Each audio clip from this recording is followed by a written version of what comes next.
Debati nisi si një fjalë e hedhur pa mend, por u përhap në ajër si benzinë mbi zjarr. Benita ishte në këmbë, me trupin e tendosur dhe sytë që i digjnin nga xhelozia. Eliona rrinte ngjitur pas Klodit, aq afër sa dukej sikur nuk i linte as hapësirë të merrte frymë. Dora e saj ishte mbi krahun e tij, gishtat të shtrënguar fort, sikur po e shënonte territorin. Ti i rrin gjithë Klodit gjithë kohën, shpërtheu Benita, me zë të lartë që preu dhomën më dysh. Nuk e lë as të marr frymë. Çfarë je duke bërë, ore? Eliona u kthye ngadalë, me një buzëqeshje të ftohtë, provokuese. Po të pengon ty, ja ktheu. Apo të djeg. Kjo ishte pika ku Benita humbi kontrollin. Një hap përpara, zëri ju trash, u bë helm. Je cop lavire, i tha drejt në sy, pa u dridhur. Fjala ra si shuplag. Për një sekond gjithçka u ngrirë. Klodi hapi gojën të fliste, por nuk arriti. Eliona u skuq në fytyrë, sytë ju erësuan dhe nofullat ju shtrënguan fort. Fryma i doli e rënë nga gjoksi. Çfarë the? Tha me zë të ulët, por plot tërbim. Benita nuk u tërhoq. Aq sa dëgjove. Në atë çast, Eliona shpërtheu. U hodh përpara dhe e kapi Benitën për flokësh me gjithë forcën. Një britm theu ajrin. Benita reagoi menjëherë, duke ja futur dorën në flok edhe asaj, dhe për një moment të dyja ishin të ngjitura kokë më kokë, duke u tërhequr egërsisht flokët që shkuleshin, fytyrat e skuqura nga inati. Lësho, bërtiti Benita, ndërsa përpiqej të çlirohej. Nuk më flet kështu, u lëriu Eliona, duke e tërhequr edhe më fort. Klodi u fut mes tyre, i tronditur, duke u përpjekur t'i ndante. Mjaft. Çfarë po bëni? Zëri i tij dridhej. Por ato nuk dëgjonin më. Ishin dy emocione të dala jashtë kontrollit, dy gra të verbuara nga xhelozia dhe krenaria e plagosur. Vetëm kur të tjerët ndërhyn, duar të forta që i ndan me zor, përplasja u ndal. Benita mbeti duke marrë frymë me vështirësi, flokët e çrregullta, syt plot lodh dhe inat. Eliona dridhej nga nervat, me grushtat shtrënguar, duke e shikuar me urrëtie. Heshtja që pasoi ishte më e rëndë se britmat. Klodi qëndroi në mes, i shokuar, duke kuptuar se përplasja për të kishte nxjerrë në pah anën më të errët të gjithçkaje. Mos i prek gjërat e mia. Paraditja kishte qenë e rëndë. Jo nga zhurma, por nga ajo ndjesi që diçka ishte lënë pezull dhe po kërkonte patjetër shpërthim. Labi rrinte i ulur, me shpinën pak të kërrusur, duke folur me zë të ulët me dy banor të tjerë. Nuk po përmendte emra me zë të lartë, por kishte thënë mjaftueshëm sa për të ndezur atë që duhej. Limi e kishte dëgjuar. Nuk reagoi menjëherë. Ai ishte nga ata njerëz që nuk shpërthejnë në sekondën e parë. Presioni i tij vinte ngadalë, si një dorë që shtrëngohet pak nga pak. Ai u afrua. Labi, tha qetë, por me një ton që nuk premtonte mirë, pse më ke përmend? Labi ngriti syt, i pa përgatitur për këtë afrim kaq të drejt për drejt. Unë thjesht po flisja, u përgjigj ai. Nuk thash gjë të keqe. Limi u ul përballë tij, shumë afër. Aq afër sa hapësira personale u zhduk.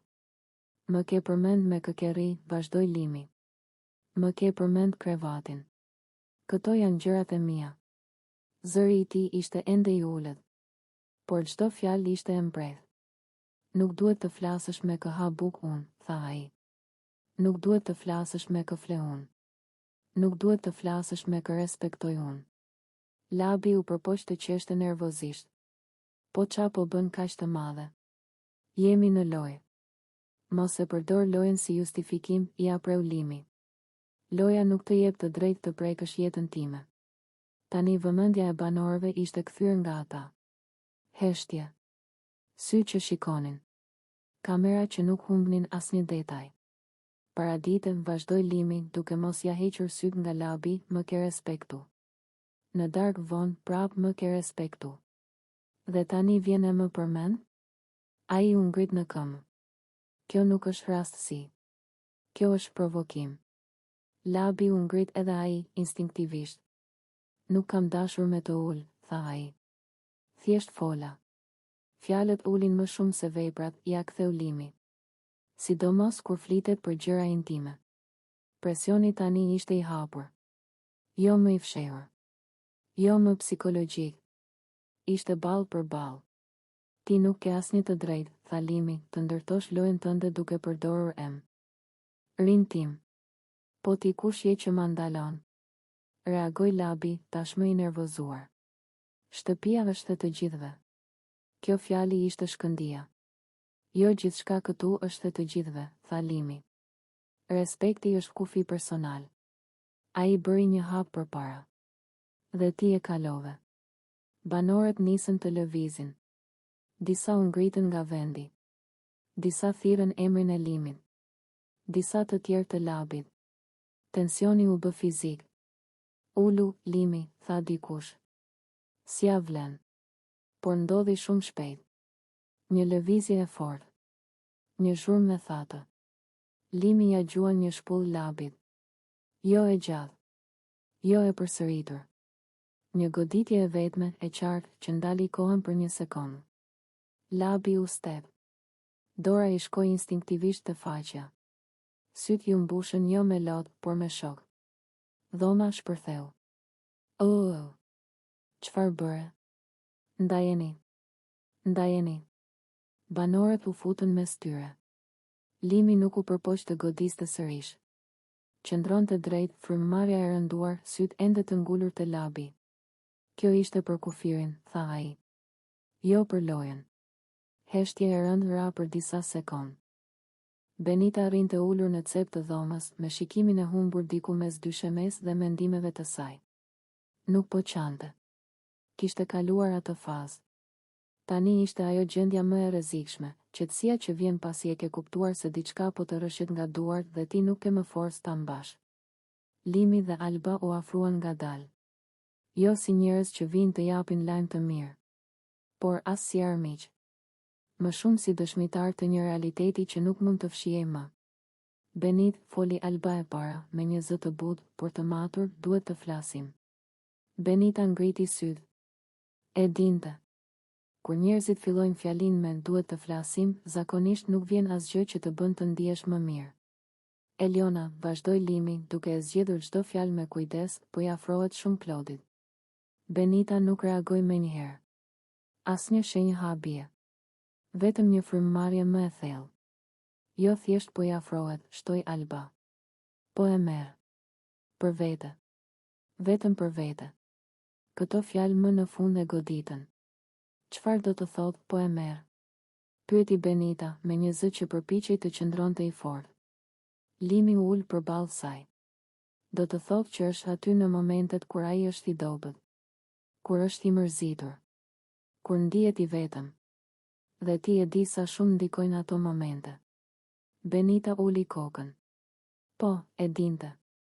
Ajo nuk e bën me zhurmë, vazhdoi Alba. Nuk provokon. Nuk kërkon vëmendje. Thjesht është aty. Kjo fjali ishte më e dhimbshmja. Sepse Benita kishte qenë gjithmonë aty. Por ndoshta jo në mënyrën e duhur. Ose jo në momentin e duhur. Dhe ai? Pyeti ajo më në fund. Çfarë bën ai? Limi dhe Alba shkëmbyen një shikim. Ai e lejon, tha Limi. Sepse i bën mirë. Sepse ndjen qetësi. Benita mbylli syt për një çast. Brenda saj, diçka u thye pa bërë zhurmë. Ndërkohë, në një dhomë tjetër, larg syve të tjerëve, Klodi rrinte në këmbë pranë dritares. Shikonte jashtë, por nuk shihte asgjë. Mendja e tij ishte një kaos i heshtur. Ngjarjet e fundit e kishin lodhur. Përplasjet. Akuzat. Shpullën. Gjykimin e të gjithëve. Dhe aty hyri Elion. Pa bujë. Pa dram. Duket si kur mban gjithë peshën e botës mbi shpinë, i tha ajo qetë. Klodi nuk u kthye menjëherë. Por fjalët e saj e gjetën aty ku duhej. Jam lodhur, tha ai më në fund. Nga të gjithë që din çfarë duhet të kisha bërë. Eliona u afrua ngadalë. Nuk e preku menjëherë. Ndonjëherë, tha ajo, njerëzit nuk kanë nevojë për gjykim. Vetëm për diçka që i dëgjon. Kjo ishte gjithçka. Klodi uli kokën. Supet ju drodhen lehtë, jo nga e qara, por nga lirimi i tensionit. Eliona u afrua edhe më shumë. I vendosi dorën lehtë në shpatull. Je njeri, i tha. Dhe njerëzit gabojnë. Ai nuk u largua. Nuk u tërhoq. Ajo e afroi më pranë dhe e shtrëngoi. Jo me pasion. Me ngrohtësi. Me atë lloj përqafimi që nuk kërkon asgjë, por jep shumë. Klodi mbylli sytë.